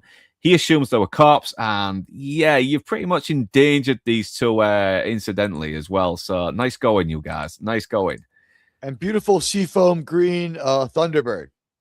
Yeah, once again, his hair changes a little bit because his hair looks a little bit like he had the comb over in the car, but now he's gone back to sort of like a little bit of a comb over with a bit of a little bit of long ends at the back. And I have a little bit of an explanation that I think would explain this. You ready? All right, you guys have never. I don't know if you've ever experienced this, but maybe Kung Fu can speak to this. When you travel and you get outside of where you usually are. Like for me, when I get to Florida, because I've been there a few times, and also it happens everywhere in Europe except the Netherlands, the air was different. The water in the shower was different. The water coming out of the sink was different. And like a couple of days later, your hair looks completely different. In Florida, the conditions are we have hard water, so you can't get a regular shower. It's H3O or whatever the hell that is. Like I'm not a scientist here, but it's extremely humid. So to keep any kind of hair consistency, unless you have a zero buzz cut, is going to be a nightmare. So they're just doing their best to about 4 showers a day. Yeah. They probably have to change their clothes. We're talking like people have got to walk up to them and like be blowing like mobile air conditioning units on it, which may not have existed at the time. So we're talking a couple of costume changes, cool down time. This was a rough shoot every time for these people. So I think just keeping them looking consistent, and also they had to come back and do it again where they looked at the rushes and they're like, by the end of these takes, they're shot and they don't look the same. It looks like hours later because it is, and they're sunburned. And they're like, let's do it again. And so they look as close as we can get them a lot of the time. It's a very difficult environment to film in, which is why all these shows left. Where's the Florida filming industry now? Yeah, okay, so yeah, they tell him that he'll do time if they don't set him up with Cass. He's like, okay, I'll set up a meet tomorrow. And later on, Castellata is trying out his new cement truck. He's wondering where Barry is as well, and even talking about getting a fire truck and other vehicles. So the pay Nuggy and with them, and then this mustache guy gets the call from this guy with the awesome mustache just gets that doesn't random task. Yeah, random task. That was good. That was a good one, man. And he tells him, "Hey, these two are cops," and it's like shit. So that's the cutest she looks here, by the way. They let her look pretty in that moment. They're trying to justify all these questionable things that our pal Switek has done. And we can see here he really digs her, and like he's got some fire for her, and she's being controlling a little bit about it. Yeah, and he thinks he's got a little bit of spare time because the phone call's not for till tomorrow, is it? So he thinks, okay, I'll get a little bit of time spent with her, and then Zito fucking comes in, cop blocks, but this time for good reason. He finds out that Izzy and Nuggy have actually been taken captive now. They've been exposed, so now they have to try and save them. So, and she's like pissed off and is like, listen, this is who I am, okay? I'm a cop. If you don't like it, you'll lump it. So, I thought that was a great moment for him, by the way. It's like, you know what? Like, I'll find another girlfriend, but I love what I do. I know. And he takes down the fucking photo as well, which was kind of cool as well. Yeah. He dumps her. He passively, aggressively dumps her right there with that gesture. I know, and she's like, oh, that makes me want him more now because women want what they can't have, so... I think she's still around for the Lost episode where he's got like the tough home life. Don't we bring her back? Yeah, she does. Yeah, like I said, she does pop in as another character, doesn't she? And with the Michael Chiklis episode, I think it's in season 5, that one. So yeah, but I love how they're sort of like trying to be tough, saying, "Hey, you know what? You do what you like, but we won't crack. That's why you don't need to do whatever it is you're thinking you're doing, okay? The stuff that'll hurt us and make us crack because we definitely won't. So it'd be pointless, man." So So yeah, they're trying to act tough, but they're coming off even more fucking cowardly, which is it's kind of made me laugh a little bit. So, and not only that, he's going to do the same to Barry as well because he got them involved in it, and so it's like Barry's just trying to fucking make some money and trying to introduce some guys to make some money off, and he's going to pay for it, the poor bastard. But that is kind of what happens when you affiliate yourself with criminals, though, and whether you're run around off or to not. Mythos. Just run off to Mythos and hide. Call your cousin there. You can hide. Yeah, just like fucking law, mate. You got in too deep and you almost got killed. So obviously they go to jump on the yacht as well. They gun down a few goons, and then it turns out, oh no, they've managed to get the upper hand off screen on Castelletta. And I love how Nuggy's sort of holding the gun to him, and Izzy's sort of like still doing the well, you got to do this sometimes, otherwise this kind of stuff will happen. By the way, you just had a perfect 2 frames back, a perfect showcasing of our not so fantastic, like questionably retest guns. Go back one more frame. They're really brandishing them well. And like these to me look like the same weapon. They do, yeah. It's kind of like these nickel-plated guns. Yeah, I think that might be a nickel-plated Browning, maybe, or maybe a nickel-plated Colt. Who knows? We've got a great wiki for this show, so I encourage anybody watching this later, please answer our question and let us know. But I believe these are 2 retest Sonny hero guns from earlier episodes where they're just like, we don't have anything for the signature for them. And it's like, the idea that their weapons have no personality the way Crockett and Tubbs does is the only underthought aspect of this episode. Because for the most part, it's kind of overthought for what it is, which is a non-Crockett and Tubbs almost filler episode. Yeah. There's one question that's just popped into my head now. Is Zito kind of like the simple guy who puts his foot in it in the other episodes? Now, I can't remember now if... because he seems to be a bit more like this in this episode, but I don't know if he ends up being like in this in others. I do remember in season 3 he's a lot less like this, and he is a little bit more serious and a little bit more capable and less sort of a bumbling fool with a good heart. But and I'll have to touch on that when I get onto the other episodes. But it's looking at the thinks out loud in this one, I think, is the problem. He thinks out loud a couple. Yeah, that's it. Yeah. He puts couple of too many times. Talks to his goldfish. It's a little bit here and there, not the greatest. But the thing is, he's coming off as real likable through this whole thing. It's like all this bad things happen to him. He hasn't lost his goodwill. It's like, oh, you lost all your stuff. It's like, oh, I'll just go buy clothes on lunch. He's like, he's okay. He's gonna be all right. He's so grounded. Yeah, so now we're at the wedding as well. Nuggy's all fucking nervous. He's like, and then everyone shows up as well. You got Sonny and Crockett there in their suits, and I don't know what the fuck Nuggy is wearing, but that's him. Yeah, sequined button-down shirt with a sequined button-down tie. I just want to say, and the captain's hat. Very Village People. I was going to say, may I take a moment to mourn the lead singer of the Village People who we lost? Yeah, rest in peace, man. Rest in peace. For singing joyous songs for our president. I enjoyed making my video on him this week. That was actually one of the better. Great video. Right. I love that video. Thank you very much. I appreciate that. He was a fun New York City persona, right? Like, I don't know where he comes from, but he makes his bones and he makes his fame in downtown New York City in Greenwich Village, hence the name. But yeah, he's dressed like one of the Village People here. Yeah, I mean, it looks very Village People like here as well. You got this tattooed guy as well, who's like the priest that's going to be marrying him. And why is he getting married at the gay bar? Exactly. Yeah, there's too many shirtless people here. I've just realized who he's meant to be referencing, because earlier on they're watching an episode of Blame It on Beaver, and doesn't one of the characters wear like a navy hat like this? So I might be wrong, but it seems like an indirect reference to it. Yeah. Oh my god, I forgot to mention he says a lot. This is where he hits hits hard in the beaver here. It's in her beaver. He makes kind of makes a bit of an innuendo. I think Eddie Murphy had made that joke the same year. What's the dirtiest thing ever said on TV? Ward, I think you were a little hard in the beaver last night. Yeah, a little hard in the beaver last night, y'all. Yeah. That show was not easy to watch as an American, at least on the East Coast, because I don't know whether it just had an appeal that didn't work in New York, or we watched I Love Lucy more, but we never saw Leave It to the Beaver. This thing was like a cultural anomaly to me.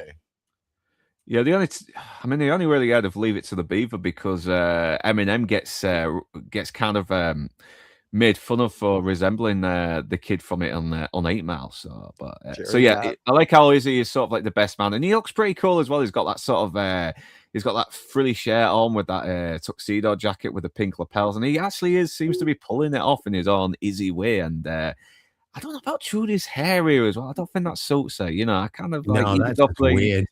yeah, go Both for of the their hair kinda. screams it's very humid. Both of their hair screams we're in Miami and it's humid. This is very controlled hair for the That's a lot of hair 90s. lacquer. I'm sorry, for the 80s. Yeah, for the 80s, look how controlled. Yeah. Gina's hair is wild when we can do it. When they're able to do it, they want Gina's hair as crazy as possible, like Gina from Scarface. Yeah, she's kind of looks a little bit better as well with her hair up, and I don't know. Maybe they should have given Trudy the Tina Turner wig because she fucking rocks that wig. She really She does. looks a little like Linda Carter right here, doesn't she? She Yeah. does. Oh my god, yeah. You know what? Fucking hell, she could have been Wonder Woman back in the day. She Yeah, got she one could have pretty been. God lady. damn, man. Hopefully somebody gets. Go ahead, it's like. Yeah, she does kind of have a little bit of a Mediterranean look, even though she's. I think is she Cuban in real life? I forgot now. In her story, her character is she's Cuban. Sandra Santiago is a Hispanic name that could be Cuban. Like once you have a Spanish name, but you're Latino or Hispanic, as Americans call it, like there's no real guessing which one of these countries that the Spanish people diffuse their population to you're from, you know? Like there are people from the Philippines and Puerto Rico and Cuba named Diaz. So who knows? It's not an Italian name. Santiago, I think, is pretty clearly Spanish. So I don't know if she's supposed to be Cuban, but isn't she also half Irish because she has some weird connection to Liam Neeson when we run into him later on? Yeah, we'll see. I like how Sonny looks like he's photobombing this slad here. Wait, there he is. Look. Yeah, very sheepish. Yeah. So yeah, the wedding starts. She starts doing this exotic dance as well, and yeah, she's looking pretty fucking good. I think she was more of a dancer first than an actress, but you know, she does seem to have a bit of a knack for comic timing. She's very over the top as well. And Nugget's sort of like, oh, I'm getting a Nugget bone, man. Ooh. Yeah, somebody stop me. Ow. He's kind of got this, he's kind of going on, he's kind of shaking like a horny James Brown here, isn't he? So yeah, the guy, fucking tattooed guy, you know, he starts reading the ceremony and he's like, well, that could have been me. Thanks, buddy. And then it ends. And yeah, it's still not, it's still one of the weaker episodes, but I think I had more fun talking about it than the episode, but it's still funny when it needs to be. And yeah, I don't think it's a weak episode. It's just like an oddball episode that had. It's very odd. I mean, Jesus Christ, this is. And you guys have neglected to mention the best moment in the show, which I'm going to mention when I do my recap of it. But yeah, as well. It's not weak. I think it's just like experimental, as Teague said, and I think in a lot of ways it does pay off because it reveals so many things that could have been something else, but they don't follow through, which is a shame. And it does kind of hit the point that even though I really like seeing Switek and Zeta together, they seem to be much better when they're kind of supporting characters. It's kind of like when Lorne first started off in Angel as a small character.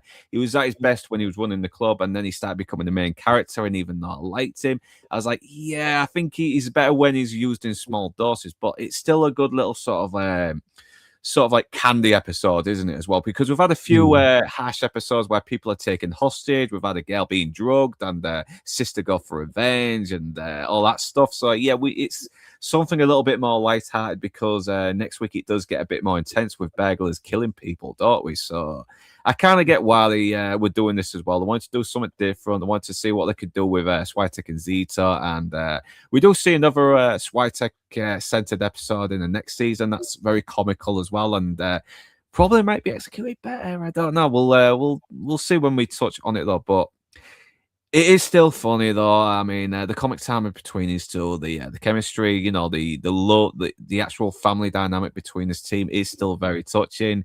The villain is a little bit forgettable, and you know, it's not really a high stakes crime they're trying to crack on. You know, it's But a that very was one of the shows in the 80s. They would, I mean, even the A Team had some episodes where it's like not the usual thing. It's like it kind of goes off a tangent, and you know, it's probably the writers thinking, we're going to have to save our money for the bigger budget episode next week, so we're just going to do something a bit more lighthearted. I think that's what they could have done here. And it is more of a filler episode, but it's an experimental filler episode, and you know, and that's what it is. That's what it is, really. Get these days that's going to try and do this. No, it won't be. It'll just be pretentious. Oh well, we went for this in this episode this week, but back then it was like, no, we're just going to do what the hell we want, and it either works or it doesn't work. You know, you throw it on the wall. We still sort of see that we're still finding the feet in some other areas as well. They've already established a little bit more in the other episodes we did earlier, but still, I mean, that's my overall opinion on it. Though I like it a little bit more than I used to. But it's still one of my least favorite episodes. But despite that, it is funnier than I used to. It is a lot funnier than I used to think it is. So, yeah, that's my overall opinion on the episode. Admiral Teague. All right. Well, thank you for letting me have a chance to watch this and having me on. And I want to just issue a correction and an apology to our fans. I was incorrect. Sonny's sunglasses are not Varney. I Googled this. They are Ray-Ban Wayfarers with tortoise shell frames. So, you know what? On a show like this, that's actually important. Their fashion is a very big part of the show. So I stand corrected, and I apologize for the fake news. You know what? More episodes like this sprinkled in from time to time might have helped this show get another season with the character building we do for the rest of the department. Aside from Lieutenant Castillo, who seems to just not want to be engaged with his guy's problems, you know, don't bring your problems to work, you know, doesn't seem to care. Aside from that, like, you know, they care about each other. They pull together as a team. It's not always all about Crockett and Tubbs. I thought that we did a great job with what we could have had more opportunities with this, just like the Lost episodes. If we had sprinkled in a few more of these and shown the teamwork, the cohesion, and the loyalty, friendship, and sacrifice that we were willing to do for each other, we would have had a show that might have lasted longer. Yeah, thank you very much. James almost for a little more. He only said hi in this episode. Yeah, thanks very much, Tig. So yeah, overall, overall opinion on this episode, Kung Fu Hot Dog. Watching it again, I thought I was going to hate it because I think one of you guys said last week, "Oh, it's going to be made for each other. It's going to be Zito and Switek." It's like, oh, and I thought I'd seen this episode last year, so when I watched it again this morning, I'm like, oh no, there's actually a lot of moments that really stick out for me, and I'm not going to say what they are yet, but yeah, overall, I would say it's just a divergent path that we'd expect it should be a centric Crockett and Tubbs episode, and it isn't. It kind of flips it on the head, and it hasn't jumped the shark like Fonz already did in Happy Days, where he literally jumps over a row of sharks. But that's literally where the term comes from. It's hilarious. But overall, no, I didn't. There was so many. It was almost like somebody must have been smoking pot in the writer's room. And they said, we're going to do this. And somehow the TV network actually said, yeah, go for it. So that's brilliant. It's such a rarity that you've seen primetime television shows like this. I mean, can you imagine Law and Order breaking out into a song and dance episode like this? It would just never happen. My thought is it was probably a script that was considered strong, but passed on by another show. They're like, we just have too many Simon and Simon episodes this year. We're going to throw this one at, you know. But that was the only dynamic as detectives they reminded me of was Simon and Simon, because one's a little sloppy, one's a little fastidious. They complement each other well, and their interplay was very brotherly. They can share a chick. They can share an apartment. They can share, you know, a lot of time together. And one of the things this banked on was they do spend more time together than they do with any other people. So, like, they work a lot. So I thought that part was kind of cool. Yeah, thank you very much, and thank you very much, Kung Fu Hot Dog as well. Yeah, it is a very eccentric episode. So yeah, so now we're moving on to our favorite quotes, favorite music moments, favorite regular characters, favorite guest characters, and overall ratings. So, and since Nuggy is still kind of this, I know it is. I think this is like his second to last appearance. I think he still counts as a regular character if you want to have him on here. So. But my favorite regular character has kind of got to be Zito here as well, because there's just kind of a simplicity to him that I kind of found endearing as well, and he does almost provide most of the laughs, just by being this guy who puts his foot in it a little bit, but at the same time you can tell he cares for his friend, and he's just a guy who's happy to spend time with him and do his job with him, and because. Like you said before, they are brothers. So Zito is my favorite regular character on the episode. So Admiral Teague, favorite regular character on the episode. Okay, yeah, this one has to go to Zito. He's just such a nice guy. He's so well adjusted. He knows what's going on. Like, he loses his house and his motorcycle. He's just going to get a new house and a motorcycle down the line. All his clothes are destroyed. I'll buy some more on lunch. He's so even keeled. He likes being he seems to like his job, and like he has there's something about the character where he has a little bit of optimism and a little bit of just he's very even keeled. I like you have to give it to Zito in this one, and he has a little bit of flash and a little bit of humor and some quirks, and the shared love of Elvis. Their buddy synergy really builds on it, but it's Zito's episode in my opinion. He's the Crockett of the Crockett and Tubbs that are Zito and Switek.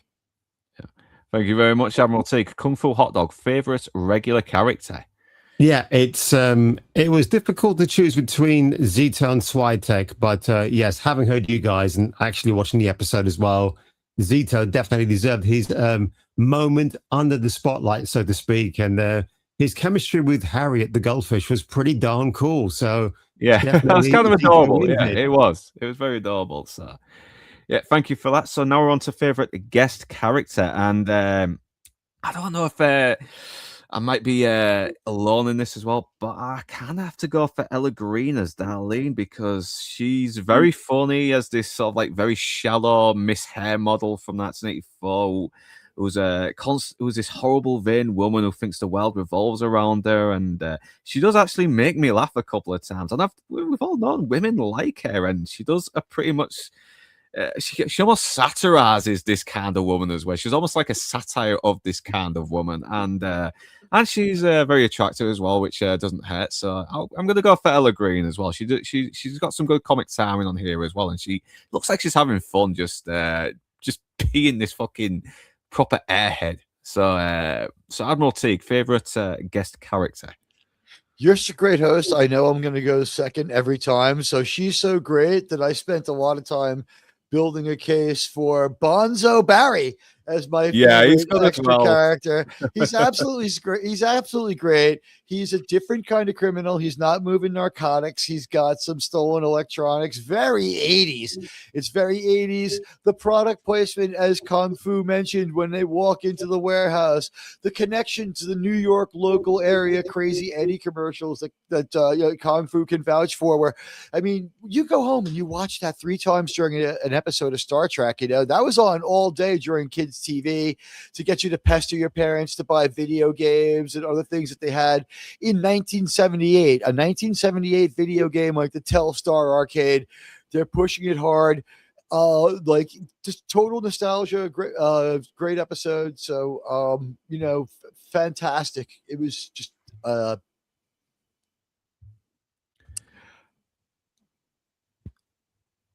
is that it? Is there any more you want to say? No. It was a fantastic episode. I don't think it was a bad episode. It's not an outlier, and it is an outlier, but it's not a bad one. Everyone's pretty character consistent, and we're layering traits on Zito and Switek that we're not going to get for a while. And we should, I guess, again, more like this, and the mechanics of AC versus time would be weird, like the weird Florida artifact. And well, thank you very much for that one, Admiral Teague. So yeah, favorite guest character, Kung Fu. If I pick Does he count as a guest character or a regular? No, more of a regular character. So okay, so strike him then. In fact, I'll just go for, oh my God, this is a bit of a tricky one. I'm going to go for Bonzo Barry Gold as well. I was going to pick him anyway as the guest character. It's between him and the baddie who's like, I want to drive cement trucks. You know, yeah, it does crack me up for how bafflingly inconsistent it is as well. So, but yeah. He was my second choice in a way as well, but I thought I'd go for Earle Green because I have a feeling that Barry's going to get picked a lot. So, but Barry Salty Hooker's in there too. Yeah, Salty Hooker is in there too. Yeah, I'll go for that. So yeah, if you want to, is there anything you want to say about good old Barry before we move on? Relatable. I like the fact that I could see myself in his shoes. In that kind of business, and the garish outfits, getting a beautiful woman next to me and doing the whole bending over stuff, and she makes that swimsuit look a lot more suggestive than it actually is. So a woman's got a rocking body like that, and she can pull that illusion off. You get my vote, hun.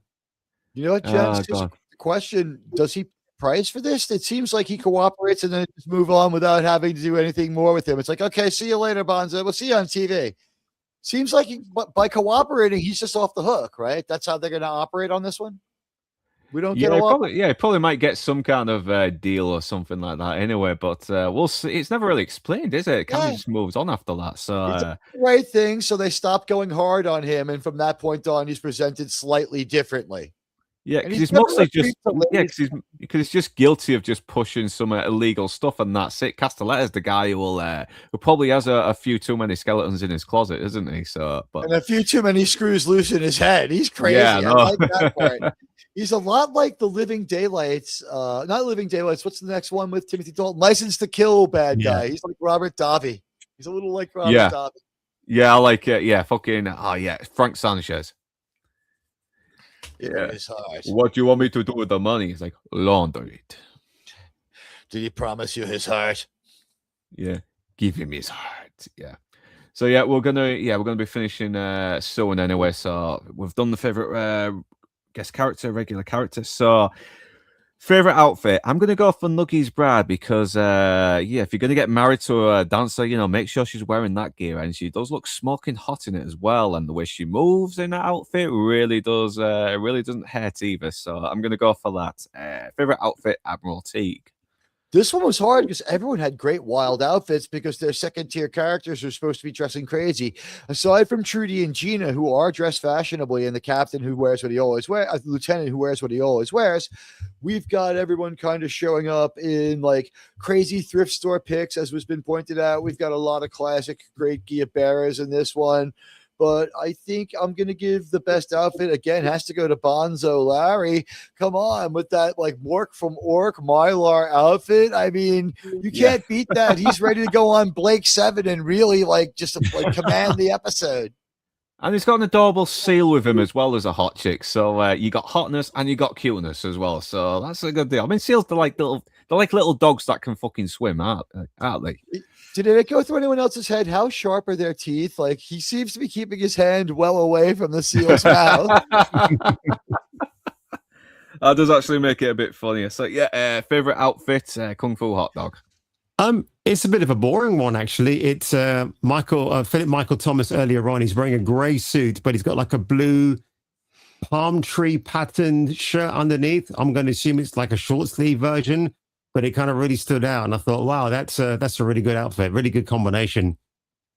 Okay, so that's my pick. Okay, the lack of his tie is why I think his arm is messed up.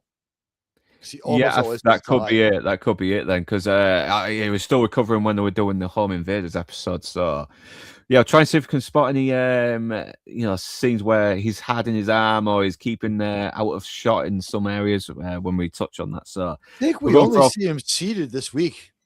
Yeah, so we're going for our favorite music moment, and there hasn't really been a lot, has there? But since I'm an old school guy, I'll probably go for the money. That's what I want at the beginning because I like the old Barrett. Somebody, I think I forgot what your name is, but full name is Barrett, I think. I know it's kind of escaping me as well now. So I'm okay. Favorite music moment. Oh, I'm gonna say when they're watching Elvis movie Clambake, I believe it's the titular song. It was fun. It was great. They presented it in context with like a few seconds of the awkward Elvisness that made the Elvis movies so uniquely amazing and so uniquely American. And we can see why these two guys who like probably went to see these movies in high school are loving and bonding over it and having a great time watching it. And like all of a sudden, like whatever problems that Darlene is causing and all the stress of their job goes away. These guys are the most well-grounded cops there. And also, like, we don't know what's going to happen yet, but we're building a very sympathetic and likable character in Zito, who's sort of the more good-hearted of the two. Like Switek might do something crazy for a chick or look the other way. Like, I don't think Zito could do anything but be a Boy Scout so far. The way he went after the money made me change how I felt about him. Yeah, and to be honest, watching this again, it is sort of like making me think, yeah, you know what? When we get to that episode, last episode, it's gonna probably be more heartbreaking than it was before. It really is once we touch on it, but that's still a while away. So, what a great experiment, though, huh? Like this was just like they had to make it. It's a production requirement probably to cut down the time of Crockett and Tubbs that are on set. And they don't waste a minute. It's a fairly quality episode. It's just the only criticism is they're not in it much. Okay, so favorite music moment, Kung Fu Hot Dog. Yeah, it's going to be. We discussed it briefly. It's the one where Crockett is with Zito, and he got the Jan Hammer composition. And I think there's a variation of it earlier on in the episode, but that's my standout musical moment. Yeah, it is much more. It is much more of a light-hearted sort of touching tone, and because Jan Hammer's score is a little bit more comical throughout the episode, isn't it, as well? But so yeah, thank you very much for that one.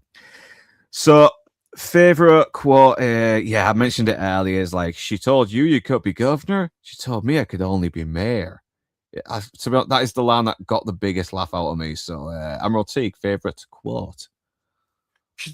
I think Darlene's hair looks great.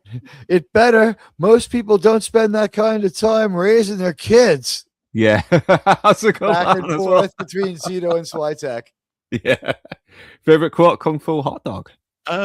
Funny enough, it's kind of a Lethal Weapon quote. It's when Crockett says to Zito and Switek, "You guys need backup. We don't need backup." You can almost imagine Murtaugh saying that in a Lethal Weapon film. That's why it kind of stuck out to me. Yeah, I just rewatched all those as well. It's like you kind of seen LA in January and February because it's real hot and sunny, but the trees are still leafless and everything. It's but yeah, still you can still go out and not wear a jacket occasionally from the looks of it. So yeah, but earthquakes. Oh yeah, and fires as well. Last time I checked, but and terrible politicians. Yeah, I agree. So yeah, we've done all that now, and we're on to the final rating. So I'm probably gonna maybe give it 3 cock blocking Zitos out of 5. So for this one, so it's Admiral Teague final rating. I'm gonna go crazy and outlier. I love the teamwork episode. I would have preferred more Crockett and Tubbs. I think it's a 4 out of 5. Okay, man. Okay, so Kung Fu Hot Dog final rating. Well, I'm gonna give it. I'm gonna give it a 4. Seal of approval. For the reason, I wish I'd have thought of that one. Damn it. Got on a key moment in this episode, and I'm going to demonstrate it. Kind of. It's when Noogie and Izzy go to the warehouse to see Bonzo, but as they leave, Izzy sort of like turns. Noogie goes in front of him. He walks away. But Izzy's still in the frame, and he turns like that and points and walks off behind him. It's just such a comical moment, and it's so brilliant. I don't know if Martin Ferrero actually improvised that scene, because when you watch those two acting out together, it's almost like Ferrero is trying to catch up with Noogie's improvisations. So the bit when he sort of turns and then walks up just a moment after is hilarious. It's gold. Watch it again, you'll see what I'm talking about. Yeah, that bit made me laugh out loud so much. I've not found any information on what their working relationship was like on this episode. I really hope they had some fun together. I really imagine they did. Do you know what? The one thing that we didn't have, and I thought someone would mention it, the outfit was just too over the top to make it into the conversation seriously. The outfit Noogie's wearing when they're pushing him around on the cafe table with the World War the goggles, the weird scarf, the chat. What the hell is he wearing? I mean, that outfit is actually the best. It's just an amalgamation of mess. I want to see him walk down the street in that. That's kind of down the street in that now. I know, but yeah, here's the point. I mean, yeah, why the fuck are they hiring this guy? This guy's clearly off his tits. But it is a very bonkers episode, especially in comparison to the more darker, grittier episodes that we especially the one that we're going to be talking next week. Yeah. So yeah, so that is it. That's the end of the show now. Thank you, David Dredd, for being the only one in the chat at the moment, but then again, it's probably busy. We've still got the World Cup going on as well, so and it's the weather as well. Yeah, and it's a major holiday on my side of the pond. Major, you know what? Tomorrow, when everyone's driving home and stuff, we'll probably have a spike. Play your cards right. Yeah, maybe, yeah. Plus, it's summer as well. I mean, I want to fucking stay in and listen to streams. When you want to be, when you can be out there having a nice beer in the nice sun. So, yeah, thank you very much for my lovely panel. And next week will be the Home Invaders. So, before we leave, Admiral Tig, is there anything you want to promote? America 250, baby. UT hoarding bastards, we showed you. Also, Saturday nights at 9:30 US time, I have the best Star Trek show ever. I guess catch it on video on demand, or you know what, catch one of my video essays, like my unpopular take on Fury, or some of my Landman, or some of my Dutton Ranch stuff. Yeah, I'm looking forward to season 3. I am. Thank you very much, Admiral Tig. And Kung Fu Hot Dog, anything you want to promote? You just had that Superwoman video with the Japanese Superwoman. And thank you very much. Thanks. Yeah, well spotted on that one. I watched it. Thank you very much. Yeah, how James Gunn killed Superman once and for all because he took over directorial duties. I knew it. I fucking knew it. I said it in my review. Despite director Gillespie being at the helm, it was James Gunn. That was you can see James. The Hollywood Reporter actually documented that. It's just great. And today I uploaded a reaction video to a video game called Vasa Pura, which looks really interesting. It's like anime, sexy female characters.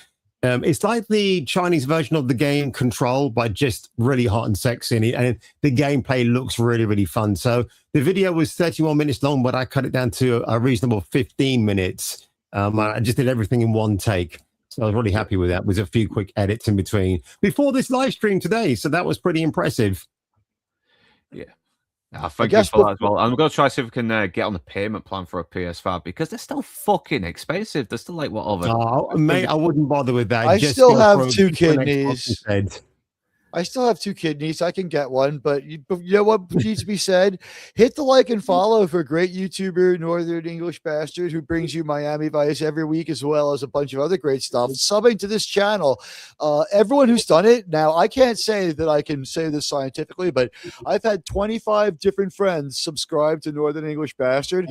Every one of them has called me within weeks and said, Admiral, sir, I've lost about 15 pounds and put on like 5 pounds of muscle.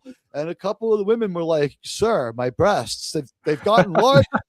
And a couple of guys said to me, you know what? My relationship with my wife has completely turned around since I started listening to Northern English Bastard. Miami Vice reviews get the manliness up in me. And it's like you'd never believe. So if you want to do yourself a favor, up to 20% length and extension, if you know what I mean, from subscribing to our good friend Northern English Bastard, and hit the like. Yes, it's flooded. It's flooding the comment section. It really is. I'm getting all these kind of. I'm getting exactly what you're saying. Flooding my comment section. Apparently, no wonder. And ask us a question, or tell us what we got wrong, or give us your theory. We love to talk to you about it. We look at the responses, and we love your questions. Yeah, please do, because it keeps the algorithm going, and we know YouTube is really becoming a bit of a stickler at the moment with algorithms, because we've got people actually putting on clickbait images. They're not happy to do it, but it's the only way it can push their videos into the forefront a little bit more. But guilty as charged. Yeah, so thanks very much, everyone. And yeah, next week, Home Invaders. And Tuesday, I will be on Losers Lounge. I don't know what movie it is. I don't know if it's Blue Collar Loser is doing Red Dawn again. Maybe something else. Who knows? Friday, I will be talking about the death of Stalin with Emperor Goodwin and maybe some more guests, whoever wants to jump on as well. So far, I'm going to try and see if I can do a stream on Obsession since it's now released on digital. And watching that second time, I've really started to see some new layers in that's been sprinkled throughout that movie. So it'll be very interesting to talk about with Lord Toxic, and hopefully I can get Nadia on as well. And anyone else that wants to jump on Obsession, let me know. So yeah. So that is it, and with you beautiful bastards, are Northern English or not, thanks for watching, but right now, that's us done, and we're off to the pub, and let's hope fucking England kicks the shit out of Mexico.